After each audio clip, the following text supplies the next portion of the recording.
عايزه اقول لكم حاجه، يمكن هتعرفوها وهتسهل عليكم حاجات كتير. البني ادم اللي دايما بيقول يا رب وبيسعى بيلاقي افضل اختيارات.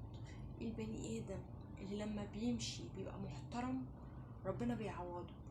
الانسان اللي لما بي بيتظلم مش بيرد الاساءة او الظلم، لا بيستعين بربنا. ربنا بيديله حاجات فوق ما يتخيل. اللي بيحاول وفي لحظة ضعف قبل ما ييأس يلجأ لربنا بيلاقي. دايما الجأوا لربنا طول الوقت، دايما اعرف ان ربنا هيعوضك وهيديك وانه عينه عليك، وبكل لحظة انتظر انه يكافئك طالما انت عامل اللي عليك.